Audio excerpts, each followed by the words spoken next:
அங்க ரெஜிஸ்டர் ஆஃபீஸ்ல காமிக்கிறாங்க. ரோஹிணி, மனோஜ், அந்த பார்க் ஃப்ரெண்ட் எல்லாருமே அங்க வந்து நின்றுட்டு இருக்காங்க. சரி, ஓகே, நம்ம விசாரிச்சுட்டு என்னன்னு சொல்லி பார்க்கலாம் அப்படின்னு சொல்லி பேசிக்கிட்டு இருக்காங்க. அப்ப அங்க ஜீவாவை கூட்டிட்டு வந்த முத்து வந்து கார் தொடச்சிட்டு நின்றுட்டு இருக்காரு. முத்துவை வந்து அந்த பார்க் ஃப்ரெண்ட் பாத்துறாரு. என்ன ப்ரோ, முத்துவை இங்க கூட்டிட்டு வந்துட்டியா அப்படின்னு சொல்லிட்டு கேட்கறாரு. அவன் எதுக்கு இங்க வர போறான் அப்படின்னு சொல்லிட்டு மனோஜ் கேட்கறாரு. அது பாரு அப்படின்னு சொல்லிட்டு சொல்றாரு.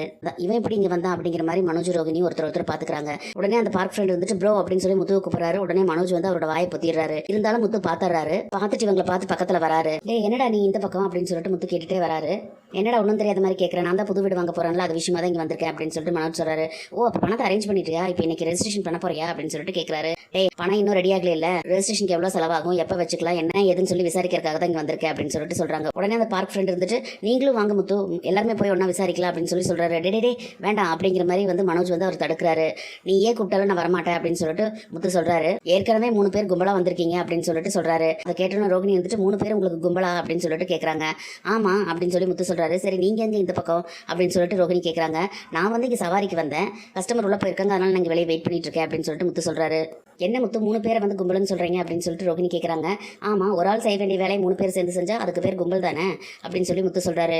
உடனே மனோஜ் வந்துட்டு விடு ரோகிணி, இவ இப்படிதான் பேசிக்கிட்டு கிடப்பா. டேய், அப்போட வீட்டை வந்து விற்கிறதுக்கு விடாம எனக்கு பணம் கிடைக்க விடாம பண்ணிட்டேலடா. பணத்தை ரெடி பண்ணி இந்த வீட்டை வாங்கி என் பேர்ல ரெஜிஸ்ட்ரேஷன் பண்ணி காமிக்கல, என் பேர் மனோஜே கிடையாது அப்படின்னு சொல்லிட்டு சொல்றாரு. அவர் சொடக்கு போட்டு அப்படியே வீராவசனமா அதை பேசுனதை கேட்ட உடனே டே ஒரு விஷயத்த மறந்துட்டியடா அப்படின்னு சொல்லிட்டு சொல்றாரு முத்து.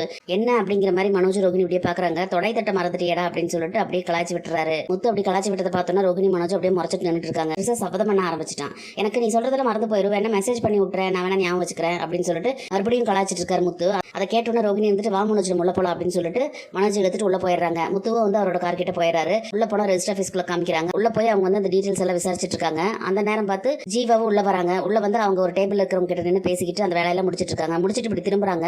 அவங்க அப்படி திரும்பும் போது இன்னொரு டேபிள் கிட்ட இருக்கிறவங்க கிட்ட வந்து மனோஜ், ரோகிணி நின்று பேசிட்டு இருக்கிறத பாத்துறாங்க. அவங்கள பார்த்தோன்னா ஜீவாக்கு வந்து செம கடுப்பாயிருது. அப்படியே முறைச்சிக்கிட்டு பேசாம வெளியே வந்துடுறாங்க. வெளியே வந்து அவசரமா கார் ஏறிட்டு முத்து, கார் எடுங்க முத்து அப்படின்னு சொல்லிட்டு சொல்றாங்க. சரின்னு சொல்லிட்டு முத்துவும் கார் எடுக்கிறாரு. போன வேலையெல்லாம் முடிஞ்சிருச்சா மேடம் அப்படின்னு சொல்லி கேட்கறாங்க. அப்படின்னு சொல்லி சொல்றாங்க. முத்து வந்து என்னாச்சு அப்படிங்கிற மாதிரி திரும்பி பார்த்துட்டு என்னாச்சு மேடம், ஏதாவது ரெஜிஸ்ட்ரேஷன்ல பிரச்சனையா அப்படின்னு சொல்லிட்டு கேட்கறாரு. இல்ல வந்த வேலையெல்லாம் முடிஞ்சிருச்சு, ரெஜிஸ்ட்ரேஷன் எல்லாம் முடிஞ்சிருச்சு அப்படின்னு சொல்லிட்டு ஜீவா சொல்றாங்க. அப்புறம் ஏன் மேடம் ஒரு மாதிரி இருக்கீங்க அப்படின்னு சொல்லி கேட்கும்போது அது ஒன்றும் இல்லை முத்து, வேற ஒரு விஷயம் அப்படின்னு சொல்லும்போது ஏன் மேடம் ஏதாவது பிரச்சனையா சொல்லுங்க பாத்துக்கலாம் அப்படின்னு சொல்லி முத்து சொல்லவும் இல்ல நான் யாரை வந்து பார்க்க கூடாதுன்னு நினைச்சனோ வாழ்க்கையில அவங்கள பார்க்க வேண்டியதா போயிருச்சு, அதனால எனக்கு ரொம்ப அப்செட் ஆயிருச்சு. சரி, நீங்க வண்டி எடுங்க முத்து அப்படின்னு சொல்லி சொல்றாங்க. நீங்க கொஞ்சம் ஷாப்பிங் போகணும்னு சொன்னீங்களா மேடம், போலாமா அப்படின்னு சொல்லி முத்து கேட்கும். வேண்டாம் முத்து, எனக்கு ரொம்ப டென்ஷனா இருக்குது, அவங்கள பார்த்ததுல இருந்தே எனக்கு செம காண்டா இருக்குது அப்படின்னு சொல்லி சொல்றாங்க. சரி மேடம், இப்போ எங்க போகணும் அப்படின்னு சொல்லி கேட்கும்போது இல்ல நீங்க ஃபிளாட்டுக்கே போயிருங்க முத்து அப்படின்னு சொல்லிட்டு ஜீவா சொல்லிடுறாங்க. சரின்னு சொல்லி முத்து வந்து வண்டி எடுத்துட்டு ஃபிளாட் கட்டியே போய் நிறுத்திடுறாரு. அப்போ ஜீவா பேசாம உட்காந்துட்டு இருக்காங்க. முத்து திரும்பி பார்த்துட்டு என்னாச்சு மேடம், ஏதாவது பிரச்சனைனா என்கிட்ட சொல்லுங்க அப்படின்னு சொல்லி கேட்கும். இல்ல முத்து, இன்னொரு நாள் நான் சொல்றேன் அதை பத்தி அப்படின்னு சொல்லி சொல்லிடுறாங்க. சரி மேடம், ஃபிளாட் வந்துருச்சு அப்படின்னு சொல்லி முத்து சொல்றாரு. ஓ அப்படியா, ஃபிளாட் வந்துருச்சு அப்படின்னு சொல்லிட்டு இறங்கிடுறாங்க. இறங்கிட்டு இந்தாங்க முத்து அப்படின்னு சொல்லிட்டு காசு கொடுத்துட்டு லக்கேஜ் மட்டும் இருக்காது மேலே கொஞ்சம் வச்சிடுறீங்களா அப்படின்னு சொல்லி கேட்கறாங்க. நீங்க போங்க மேடம், நான் எடுத்துட்டு வரேன் அப்படின்னு சொல்லிட்டு முத்து வந்து பேக்ல எடுத்து கொண்டு போய் மேலே வைக்கிறாரு. வச்சதுக்கு அப்புறமா ஜீவா வந்து அவர் கையில ஏதோ ஒன்று கொடுக்குறாங்க. என்ன மேடம் இது அப்படின்னு சொல்லி முத்து கேட்கறாரு. கனடால இருந்து கிளம்பி வரும்போது உங்களுக்கு ஏதாவது வாங்கிட்டு வரணும்னு தோணுச்சு முத்து, அதனால தான் உங்களுக்கு நடந்து கூலிங் கிளாஸ் வாங்கிட்டு வந்திருக்கேன் அப்படின்னு சொல்லி சொல்றாங்க. எனக்கு எதுக்கு மேடம் இதெல்லாம் அப்படின்னு சொல்லி முத்து சொல்றாரு. இல்ல முத்து, நீங்க எப்பவுமே ரெகுலரா சவாரிக்கு தானே போயிட்டு இருக்கீங்க, நீங்க யூஸ் பண்ணுங்க, நல்லா இருக்கும் அப்படின்னு சொல்லிட்டு சொல்றாங்க.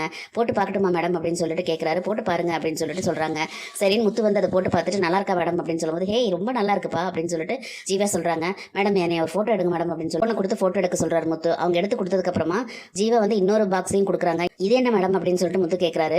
உங்களுக்கு மட்டும் வாங்கினா பத்தாது, நீங்க வந்து என்கிட்ட எப்ப பேசினாலும் உங்க ஒய்ஃபை பத்தி ரொம்ப பெருமையா பேசுவீங்க, அதனால உங்க ஒய்ஃபுக்கு ஒன்று வாங்கிட்டு வந்திருக்கேன் அப்படின்னு சொல்லி சொல்றாங்க.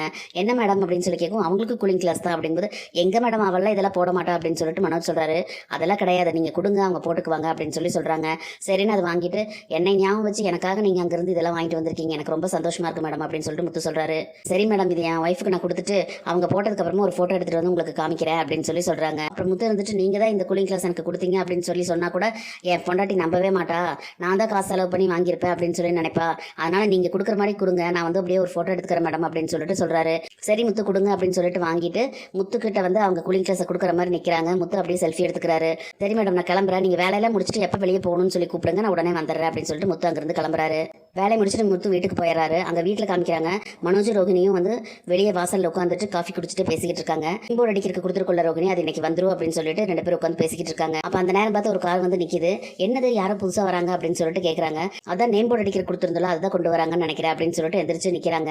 அப்ப அந்த காருக்குள்ள இருந்து ஒருத்தர் வந்து இறங்கி வராரு. அந்த காருக்குள்ள இருந்து இறங்கி வந்தவரை பார்த்த உடனே வீட்டுக்குள்ள இருக்கிற எல்லாத்தையுமே வெளியே வாங்க அப்படின்னு சொல்லிட்டு கத்தி கூப்பிடுறாரு மனோஜ். நேம் போர்டு அடிக்க கொடுத்துருந்தோம் அதெல்லாம் வந்துருச்சு வாங்க பார்க்கலாம் அப்படிங்கிற மாதிரி கத்தி கூப்பிடுறாரு. எல்லாருமே வெளியே வந்துடுறாங்க. வரும்போது விஜயா வந்துட்டு நேம் போர்டு வந்துருச்சா மனோஜ், இப்பவே கையோட மேல மாட்ட சொல்லு அப்படின்னு சொல்லிட்டு சொல்றாங்க. நேம் போர்டு ரெடி ஆயிடுச்சு இல்ல, எங்க கொண்டு வரலையா அப்படின்னு சொல்லிட்டு மனோஜ் கேட்கிறாரு. நேம் போர்டா அப்படின்னு சொல்லிட்டு வந்தவர் கேட்கிறாரு. ஆமா நேம் போர்டு அடிக்கிற கொடுத்துருந்தோம்ல, ஸ்பெல்லிங் எல்லாம் கரெக்டா பண்ணிருக்கீங்களா என்னன்னு தெரிய வேண்டாமா காமிங்க அப்படின்னு சொல்லிட்டு சொல்றாரு. ஐயோ நீ என்ன பேசுற நீ அப்படின்னு சொல்லிட்டு வந்தவர் கேட்கிறாரு. வந்திருக்கிறது யாரு என்னன்னு தெரியாம நீ பாட்டுக்கு உன் இஷ்டத்துக்கு பேசுவியா அப்படின்னு சொல்லிட்டு அவர் கேட்கிறாரு. உடனே ரோஹிணி இருந்துட்டு இல்ல சார் நாங்க நேம் போர்டு ஆர்டர் கொடுத்திருந்தோம், எங்க புது வீட்டுக்கு வந்து நாங்க நேம் போர்டு மாற்றக்காக சொல்லியிருந்ததுனால அதுதான் கொண்டு வந்திருக்கீங்கன்னு நினைச்சுதான் நாங்க சொன்னோம் அப்படின்னு சொல்லி ரோஹிணி சொல்றாங்க. ரோமையா ஹவுஸ் அப்படின்னு சொல்லி கொடுத்திருந்தோம், கரெக்டா ஸ்பெல்லிங் எல்லாம் இருக்கான்னு தெரிய வேண்டாமா அதனாலதான் கேட்கிறோம், எடுத்துட்டு வாங்க அப்படின்னு சொல்லி சொல்றாரு. யாரு வீட்டுக்கு யார் நேம் போர்டு மாட்டுறது அப்படின்னு சொல்லிட்டு வந்தவர் கத்துறாரு. இதாங்க எங்க வீடு, நாங்க வாங்கிட்டோம் அப்படின்னு சொல்லி சொல்லவும் விஜயா வந்துட்டு அப்படின்னு சொல்லி சொல்றாங்க. வாங்கிட்டீங்களா, யார்கிட்ட இருந்து அப்படின்னு சொல்லி அவர் கேட்கிறாரு. ஓனர் கிட்ட இருந்ததா, எந்த ஓனர் கிட்ட இருந்து அப்படின்னு சொல்லி அவங்க கேட்கும்போது என்ன இவ்வளவு கேள்வி கேட்கறீங்க நீங்க, துபாயில இருந்து வந்தாருல பிசினஸ் மேன் கதிர் அவர்கிட்ட இருந்தா நாங்க வாங்கியிருக்கோம் அப்படின்னு சொல்லிட்டு மனோஜ் சொல்றாரு. எது அவன் உங்களுக்கு ஓனரா, அவன் இங்க வாடகைக்கு இருந்தவன் அப்படின்னு சொல்லிட்டு அந்த வந்தவர் சொல்றாரு. அதை கேட்டோன்னா எல்லாத்துக்குமே பயங்கர ஷாக் ஆயிருது. முத்து ஒரு மாதிரியா பார்த்துட்டு நின்னுட்டு இருக்காரு. அப்ப பக்கத்துல நின்னுட்டு இருக்க மீனா வந்துட்டு என்னங்க ஏதோ பிரச்சனையா இருக்கும் போல இருக்குது அப்படின்னு சொல்லி சொல்றாங்க. முத்து இருந்துட்டு ஆமாமா எனக்கும் அப்படிதான் தெரியுது, திரும்ப ஏதோ பிரச்சனையில போய் மாட்டிக்கிட்டான் போல இருக்குது அப்படின்னு சொல்லி சொல்றாரு. உடனே மனோஜ் வந்துட்டு ஹலோ என்ன ரொம்ப ஓவரா பேசிக்கிட்டு இருக்கீங்க வந்ததுல இருந்து, இருங்க நானே ஓனருக்கு கால் பண்றேன் அப்படின்னு சொல்லிட்டு போன் எடுத்து கால் பண்றாரு. பண்ணு அப்படின்னு சொல்லிட்டு அவர் வந்து அப்படி நிக்கிறாரு. மனோஜ் வந்து அந்த கதிருக்கு போன் பண்றாரு. என்னாச்சு மனோஜ் அப்படின்னு சொல்லிட்டு ரோஹிணி கேக்குறாங்க. போன் சுவிட்ச் ஆஃப் வருது ரோஹிணி அப்படின்னு சொல்லிட்டு மனோஜ் சொல்றாரு. ஆமா அடுத்தவன் வீட்டை வந்து அவன் வீடுன்னு சொல்லி வித்துட்டு போனா அவன் சுவிட்ச் ஆஃப் பண்ணி வைக்காம என்ன பண்ணுவான், இந்த வீட்டோட ஓனரே நான் தான் அப்படின்னு சொல்லிட்டு வந்தவர் வந்து சொல்றாரு. அதை கேட்டோன்னு அங்க நின்றுட்டு இருக்க அத்தனை பேத்துக்குமே வந்து பயங்கர ஷாக் ஆயிருது. இனி என்னெல்லாம் நடக்க போகுதுன்னு சொல்லி நம்ம பொறுத்து வந்து பார்க்கலாம் ஃப்ரெண்ட்ஸ். நம்ம வீடியோ பிடிச்சிருந்தா லைக் பண்ணி சப்ஸ்கிரைப் பண்ணுங்க. தேங்க்யூ.